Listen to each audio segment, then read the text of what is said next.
Have you ever ended a day feeling completely exhausted, even though you haven't done much physically, or even mentally for that matter? The reason may not be your workload, it may be your Rahu. In Vedic astrology, Rahu represents obsession, amplification, and insatiable desire. Wherever Rahu is transiting in your birth chart, it acts like a giant magnifying glass. It makes one area of your life feel so incredibly important, urgent, and almost impossible to stop thinking about. You know what the challenge is? Rahu never feels satisfied. It keeps telling you just one more achievement, one more conversation, one more purchase, one more milestone, and then you'll feel secure. But that moment rarely comes. Instead, Rahu keeps your mind spinning in endless loops, quietly draining your emotional, mental, and even physical energy. Unlike Ketu, which disconnects from one area of your life, Rahu overconnects. It keeps pulling your attention back, making it difficult to rest or simply let go. Rather than looking at all the 12 houses individually, let's group them into 4 major life themes. It makes it much easier to recognize where your energy may be leaking. Now, let me first talk about the identity houses. That is the first, fifth, and ninth. Okay, when Rahu is moving through these houses, your energy may be tied into discovering who you are or proving who you are. You may be preoccupied with your appearance, your personal brand, your talents, your creativity, your children as representatives of yourself, your beliefs, your life purpose. You might ask yourself these questions all the time. Actually, to an obsessive level. Am I good enough? Is this really my calling? What will people think of me? Have I found my true purpose yet? While personal growth is important, Rahu can make you believe there is always another version of yourself that you need to become before you can feel complete. Now that we've dealt with identity, let's deal with security. The material kind, actually. So, these houses relate to money, work, health, routines, career.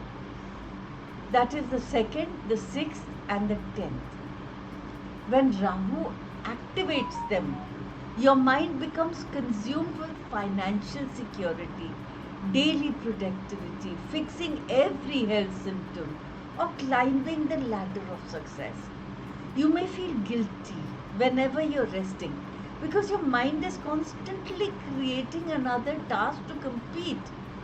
You keep thinking, if I earn just a little more, if I optimize my routine, if I get that promotion, after I do that, I'll finally relax. The trick is that Rahu does not let you relax. It simply moves the goalpost, leaving you feeling busy and never truly fulfilled. Now, the third area of life where Rahu creates a lot of obsession is the relationships houses. This is the 3rd, the 7th, and the 11th. Here, Rahu seeks variation through other people. You may become over-focused on your partner, friendship, social media, collaborations, or what the community thinks of you. You may replay conversations in your head, constantly check messages, compare yourself with others, or seek approval from people who aren't even thinking about you. Your emotional energy gets invested in maintaining connections instead of maintaining your inner peace. Okay, the 4th area is the interesting area. It's the hidden houses, the 4th, 8th, and 12th. This is where Rahu's attack becomes psychological. Instead of external achievements, which are quantifiable, it creates internal loops. You may become obsessed with emotional safety, family issues, hidden fears, past wounds, spiritual experiences, or even becoming escapist, going into total escapism. Your mind can continuously revisit old memories, imagine worst case scenarios, or search endlessly for emotional certainty. And this emotional certainty never arrives. This kind of invisible mental activity can be just as exhausting as physical labor, sometimes even more so. Rahu isn't here to punish you, it is here to expand your consciousness. It shows you where your desire is the strongest, where growth is possible. But if you become unconscious of its influence, it can quietly steal your focus, your peace, your life force by convincing you that happiness is just one step away. The moment you become aware of Rahu's illusion, you stop feeding it with constant mental energy. Instead of chasing endlessly, you begin using Rahu's ambition with wisdom and intention. So now I want to ask you, which house is Rahu transiting in your chart?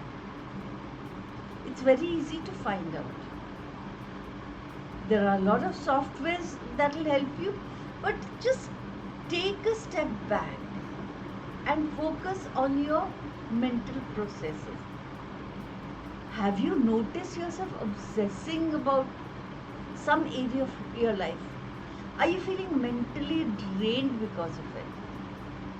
Rahu is transiting that area of your life. Let me know in the comments. I'd love to hear your experiences. Until next time, like, share and subscribe.